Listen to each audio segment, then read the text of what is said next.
अस्सलामुअलैकुम स्टूडेंट्स। आज का जो हमारा टॉपिक है वो है वेरिएंस। चैप्टर नंबर 4 है और इसके अंदर मेजर ऑफ डिस्पर्शन की जो फोर्थ टाइप है वेरिएंस, आज हम इसको रीड करेंगे। सबसे पहले हम इसकी डेफिनेशन को देखते हैं कि इसकी जो डेफिनेशन है ये हमें क्या कहती है कि वेरिएंस क्या चीज़ होती है, और फिर हम इसके फॉर्मूला के ऊपर बात करते हैं।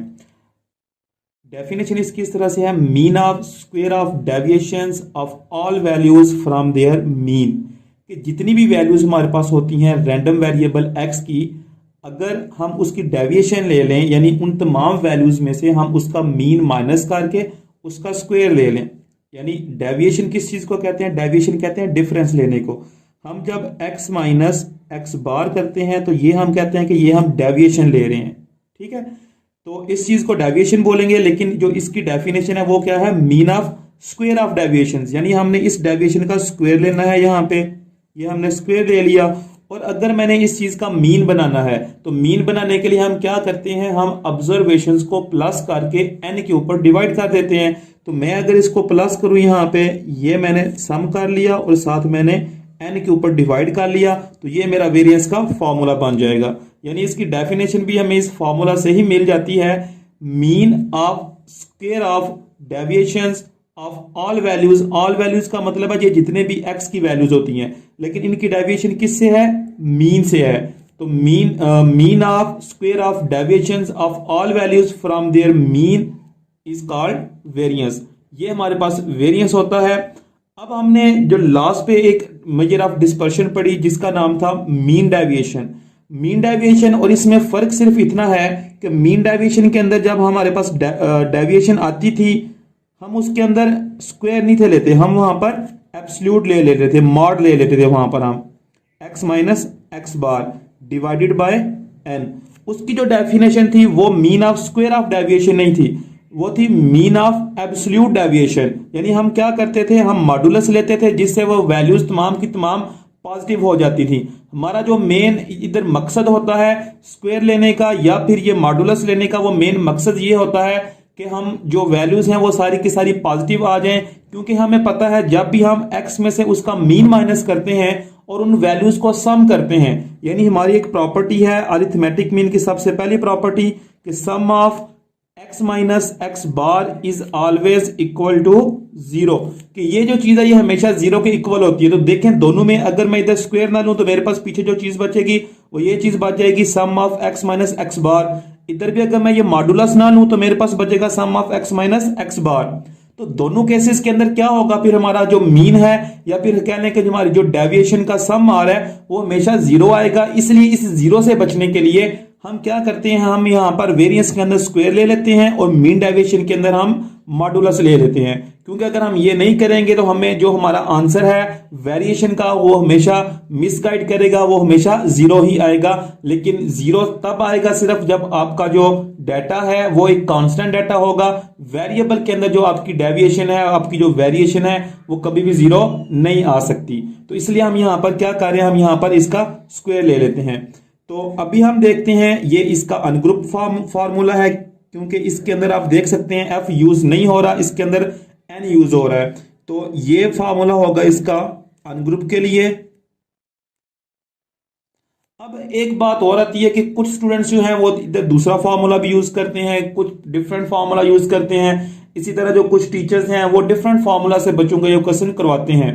तो ये बात मैं क्लियर कर दूं, चाहे आप इसका कोई सा भी फार्मूला यूज करें, बेसिकली जो सारी की सारी जो फार्मूलाज हैं वो एक दूसरे से डिराइव होते हैं। इस फार्मूला को अगर हम ओपन करते हैं तो इससे काफी ज्यादा डिफरेंट वेरिएंस के फार्मूलाज बन जाते हैं, लेकिन चूंकि वो सारे के सारे फार्मूला सेम होते हैं, उनका ओरिजिन जो है वो सेम होता है, इसलिए उनके जो आंसर है वो हमेशा सेम आते हैं। लेकिन मैं जो रिकमेंड करता हूं फार्मूला, वो मैं फार्मूला यहां पर लिख देता हूं, क्योंकि मेरे नजदीक उसमें जो कैलकुलेशन है वो ईजी रहती है और उस है भी आसान मेथड।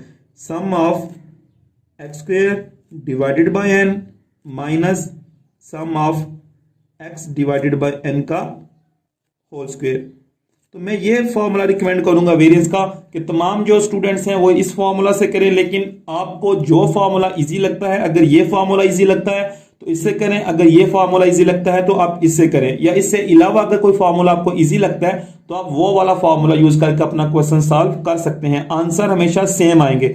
लेकिन इसमें क्या होता है, इसके अंदर एक तो कैलकुलेशन बहुत आसान हो जाती है, दूसरा ये मेथड इजी है और इससे क्वेश्चन जो है वो थोड़ा जल्दी सॉल्व हो जाता है। इसी तरह अगर हम फॉर्मूलाज लिखना चाहते हैं ग्रुप डाटा का वेरिएंस का, तो पहले मैं इसका ग्रुप डाटा का फॉर्मूला बनाता हूं, फिर उसको डिराइव करके मैं इस फॉर्म में लिख लेता हूं। तो अगर इसका वेरिएंस का फॉर्मूला लिखूं ग्रुप डाटा के लिए, तो सेम फॉर्मूला लिखूंगा ये वाला। जस्ट क्या होगा कि यहां पर मैं एफ को मल्टीप्लाई कर दूंगा sum of f into x minus x bar का स्क्वायर डिवाइडेड बाय एन की जगह मैं रिप्लेस कर दूंगा सम ऑफ एफ को। इसी तरह अगर मैं इस फॉर्मूला को इस फॉर्म में लिखना चाहता हूं तो ये भी बहुत आसान है। जस्ट क्या करना है, उसी तरह जिस तरह पहले भी क्वेश्चन आपने किए हैं उसके अंदर भी अनग्रुप और ग्रुप में फर्क सिर्फ ये था कि अनग्रुप के अंदर एफ नहीं आता और ग्रुप के अंदर क्या है कि सम के बाद एफ ने मल्टीप्लाई होना है अगला जो आपका एक्सप्रेशन होगा उसके साथ। तो यहां भी देखें, जहां पर सम आएगा उसमें आपने मल्टीप्लिकेशन कर देनी है एफ की। तो ये सम ऑफ एक्स स्क्वायर था, तो आपने यहां पर सम ऑफ एफ एक्स स्क्वायर लिख देना है। इसी तरह नीचे एन है तो सम ऑफ एफ लिख देना है माइनस, इसी तरह यहां पे सम ऑफ एक्स था तो यहां पर भी सम ऑफ एफ एक्स, नीचे एन की जगह सम ऑफ एफ लिख देना है। तो ये आ गया मेरे पास वेरिएंस। दूसरा इसका एक तरीका है याद रखने का, अगर आपको ये फॉर्मूला याद नहीं भी रहता, अगर आपको मीन यानी अरिथमेटिक मीन का फॉर्मूला आता है तो आप उस फॉर्मूला को 2 दफा लिख लें। जैसे कि मैं यहां पे लिखता हूं अरिथमेटिक मीन का फॉर्मूला आता है sum of F X divided by sum of F. ये ग्रुप डाटा के लिए लिखने लगा हूं पहले। तो ये फॉर्मूला आपका ग्रुप डाटा का मीन का, आपने इसी फॉर्मूला को माइनस के साथ 2 दफा लिख लेना है sum of F X divided by sum of F. ये फॉर्मूला सेम फॉर्मूला मैंने मीन का 2 दफा लिख लिया। अब वेरिएंस कैसे बनेगा, पहले जो एक्स है सिर्फ उसके ऊपर स्क्वायर डालना है आपने और दूसरे में आपने होल का स्क्वायर ले लेना है। तो ये आपका वेरिएंस का फॉर्मूला बन जाएगा वेरिएंस। इसको हम वेरिएंस ऑफ एक्स भी लिख सकते हैं, इसको हम ये सिग्मा स्क्वायर से भी शो करवा सकते हैं, या आपकी मर्जी, आप उसको वेरिएंस लिखते हैं या फिर सिग्मा स्क्वायर से शो करवाते हैं। वेरिएंस जो है वो एक एब्सोल्यूट मेजरमेंट है डिस्पर्शन की। इसके अंदर भी वही जो प्रॉपर्टीज मैंने पहले बताई थी कि आंसर जो है वो हमेशा आपका एक पॉजिटिव नंबर आएगा और 0 भी आ सकता है, लेकिन 0 तब आएगा जब आपके पास सारे का सारा जो डाटा है वो कांस्टेंट डाटा होगा। लेकिन जब वेरिएबल की फॉर्म में डाटा होगा, वेरिएबल का मतलब है जब आपकी वैल्यूज डिफरेंट होंगी एक दूसरे से, तो आपका जो आंसर है वो हमेशा फिर 0 से भी बड़ा आएगा, यानी एक पॉजिटिव नंबर आएगा। लेकिन जो मर्जी हो जाए, वेरिएंस आपका नेगेटिव नहीं आ सकता। अगर कभी आपका जो वेरिएंस का आंसर है वो नेगेटिव आ जाए तो आपने क्वेश्चन को दोबारा से सॉल्व करना है, क्योंकि आपने वहां पर कोई ना कोई कैलकुलेशन में एरर किया है या कोई फॉर्मूला गलत लिख दिया है, आपने कोई ना कोई एरर किया है। क्योंकि वेरिएंस हो या जितनी भी ये मेजर ऑफ डिस्पर्शन है, चाहे वो रेंज हो, क्वार्टाइल डेविएशन है, मीन डेविएशन है, वेरिएंस है, जो भी है, आपका आंसर कभी भी आपका आंसर जो है वो नेगेटिव नहीं आ सकता। वेरिएंस के बाद जो नेक्स्ट हमारे पास डिस्पर्शन है वो है स्टैंडर्ड डेविएशन। मैं स्टैंडर्ड डेविएशन को वेरिएंस के अंदर इसलिए डिस्कस कर रहा हूं थोड़ा सा, इसके ऊपर मैं नेक्स्ट एक लेक्चर भी दूंगा स्टैंडर्ड डेविएशन के ऊपर, लेकिन इसके अंदर सिर्फ इसलिए डिस्कस कर रहा हूं क्योंकि वेरिएंस जो है वो स्टैंडर्ड डेविएशन ही होता है। बेसिकली ये दोनों सेम चीजें हैं। जस्ट क्या होता है, वेरिएंस के अंदर आप स्क्वायर लेते हैं, लेकिन जब स्टैंडर्ड डेविएशन आपने फाइंड करना है तो स्टैंडर्ड डेविएशन जो है वो आपका वेरिएंस के अंडर रूट के इक्वल होता है। कि जो आपका वेरिएंस का आंसर आएगा, यानी जो भी आपने अनग्रुप डाटा हो चाहे वो ग्रुप डाटा हो, जब आपने वेरिएंस को फाइंड कर लेना है, अगर आपको ये बोला जाता है साथ कि आपने स्टैंडर्ड डेविएशन को फाइंड करना है तो आपने कोई अलग से चीज नहीं करनी, जस्ट इसी वेरिएंस के आंसर का अगर आप अंडर रूट ले लेते हैं तो वो आपके पास स्टैंडर्ड डेविएशन बन जाता है। इसकी जो रीजन है कि हम वेरिएंस क्यों फाइंड करते हैं, स्टैंडर्ड डेविएशन को ही डायरेक्ट क्यों फाइंड नहीं कर लेते, ये भी मैं आगे जाके बताऊंगा। अभी मैं जो चीज डिस्कस करने लगा हूं वो ये चीज है कि जैसा कि मैंने आपको पहले भी बताया है कि जो वेरिएंस है इसमें और जो आपका मीन डेविएशन है इसमें सिर्फ इतना फर्क है कि आपका जो वेरिएंस है उसके अंदर हम स्क्वायर ले लेते हैं आपकी डेविएशन यानी x माइनस एक्स बार का, लेकिन जो आपका मीन डेविएशन है उसके अंदर हम मॉडुलस ले लेते हैं।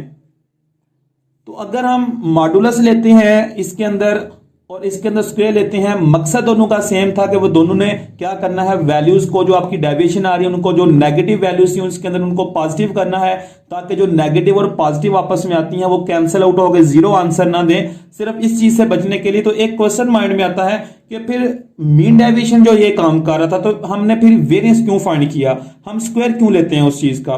तो इसमें मैं ये चीज डिस्कस करता जाऊं कि जो मॉडुलस होता है इसका कोई मैथमेटिकल बैकग्राउंड नहीं होता। यानी अगर आप फॉर एग्जांपल जिस तरह देखें, हमने जब ज्योमेट्रिक मीन फाइंड किया था, ज्योमेट्रिक मीन के अंदर हमने जब वैल्यूज का लॉग लिया, यानी हमने फॉर्मूला वहां पे यूज किया था sum of log of X divided by N. लेकिन एंड पे हमने क्या किया, जब लॉग लिया तो एंड पे हमने उसका एंटी लॉग यानी एक्सपोनेंशियल भी फाइंड किया, क्योंकि जो एक्स के ऊपर, क्योंकि हमारे पास जो ओरिजिनल वेरिएबल है वो एक्स है, एक्स के ऊपर जब लॉग का इफेक्ट आया, जब हमने उसका लॉग लिया तो उसके ऊपर लॉग का इफेक्ट आ रहा था, उस लॉग के इफेक्ट को हमने एंड पे एंटी लॉग से कैंसिल कर दिया, तो मेरे पास दोबारा से क्या रहेगा, पीछे वेरिएबल जो मेरे पास ओरिजिनल वेरिएबल था वो रह जाएगा। ठीक है, इसी तरह जब आपने यहां पर मॉडुलस लिया, आपके पास ओरिजिनल वेरिएबल एक्स है, उसका जो डेविएशन है वो माइनस आ रही है, आप क्या कर रहे हैं, आप अपनी तरफ से मॉडुलस अप्लाई कर रहे हैं। ठीक है, अपनी तरफ से आप मॉडुलस अप्लाई कर रहे हैं और जो नेगेटिव वैल्यू उसको आप पॉजिटिव में कन्वर्ट कर रहे हैं। ठीक है, अब इसका कोई मैथमेटिकल बैकग्राउंड, लेकिन इसमें फिर क्या होता है कि बाद में जब आप ये ले लेते हैं तो इसको खत्म करने के लिए, जैसे यहां पर लॉग को खत्म करने के लिए आप एंटी लॉग लेते हैं, तो इसको खत्म करने के लिए हमारे पास कोई चीज नहीं है। उसके बाद वेरिएंस आया, वेरिएंस में हम स्क्वायर ले लेते हैं, वेरिएंस भी वही काम कर रहा है जो इसका काम था, लेकिन जब हम वेरिएंस फाइंड कर लेते हैं, स्क्वायर ले लिया, अब इस स्क्वायर के इफेक्ट को खत्म करने के लिए हम क्या करते हैं, फिर उसका स्क्वायर रूट ले लेते हैं, ताकि स्क्वायर और स्क्वायर रूट जो है वो आपस में कैंसल आउट हो जाए और फिर हमारे पास स्टैंडर्ड डेविएशन आ जाए। इसीलिए हम स्टैंडर्ड डेविएशन को सबसे बेस्ट मेजर ऑफ डिस्पर्शन बोलते हैं। इसमें भी ये खामी है कि आपको ओरिजिनल जो चीज है, आपका जो ओरिजिनल यूनिट है वो नहीं देता। फॉर एग्जांपल मेरे पास जो ओरिजिनल यूनिट है वो है केजी यानी किलोग्राम, जब आप इसका स्क्वायर लेंगे तो ये केजी नहीं रहेगा, ये केजी स्क्वायर रहेगा। यानी जहां पर आपका आंसर 4 आना था वहां पर उसका स्क्वायर 16, यानी 4 की जगह ये डिस्पर्शन आपको बता रहा है 16 की उसका स्क्वायर लेके बता रहा है। अगर आपकी जो डिस्पर्शन है वो 10 है तो वो उसका स्क्वायर ले लें, वो उसको 100 में कन्वर्ट कर देगा। इसी तरह इसमें भी यही काम होता है। इसी तरह अगर आप इसके अंदर बात करते हैं तो इसमें भी लॉग जो है वो वैल्यूज को बहुत छोटा कर देता है, इसीलिए आप एंड पे एंटी लॉग लेते हैं ताकि वो वैल्यूज जो है वो अपनी ओरिजिनल जो उनकी असली हालत है, उनकी जो असली पोजीशन है वो उसमें आ जाए। इसी तरह हम क्या करते हैं, हम वेरिएंस का स्टैंडर्ड डेविएशन एंड पे लेते हैं, ताकि जो हमारे पास एक्स का ओरिजिनल यूनिट था वो था केजी किलोग्राम, लेकिन हमने क्या किया, वेरिएंस लेके इसका जो स्क्वायर है वो केजी स्क्वायर में कन्वर्ट कर दिया इसको। तो अब हम क्या करते हैं, एंड पे हम इसका अंडर रूट लेते हैं, तो ये इसके साथ कैंसिल हो जाएगा, तो ये आपस कैंसिल होकर ये केजी में दोबारा से आ जाएंगे, जो इसका ओरिजिनल यूनिट था, जो इसकी ओरिजिनल वैल्यू थी, ये उसके अंदर दोबारा से कन्वर्ट हो जाएगा। छोटा सा इंट्रोडक्शन वेरिएंस का जो कि आपके लिए जानना बहुत जरूरी था। अब हम जो नेक्स्ट लेक्चर है उसके अंदर हम वेरिएंस की एक एग्जांपल लेते हैं और उसके ऊपर हम वेरिएंस को अप्लाई करते हैं कि हमने अगर हमें कोई अनग्रुप का डाटा आ जाए या ग्रुप क्वेश्चन कोई आ जाए तो हम उसका वेरिएंस कैसे फाइंड करते हैं। लेकिन यहां पर मैं मजीद एक बात डिस्कस करता जाऊं कि ये एब्सोल्यूट डिस्पर्शन है, वेरिएंस की जो रिलेटिव डिस्पर्शन है वो और जो स्टैंडर्ड डेविएशन की रिलेटिव डिस्पर्शन है वो दोनों सेम है।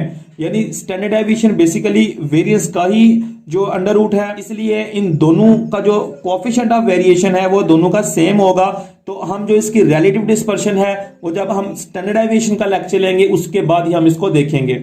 अभी जो हमने काम करना है वो हमने एक डाटा लेना है अनग्रुप, उसका भी वेरिएंस फाइंड करेंगे। इसी तरह हमने एक ग्रुप डाटा लेना है और उसका भी वेरिएंस अप्लाई करेंगे और देखेंगे कि हमारे आंसर्स क्या आते हैं।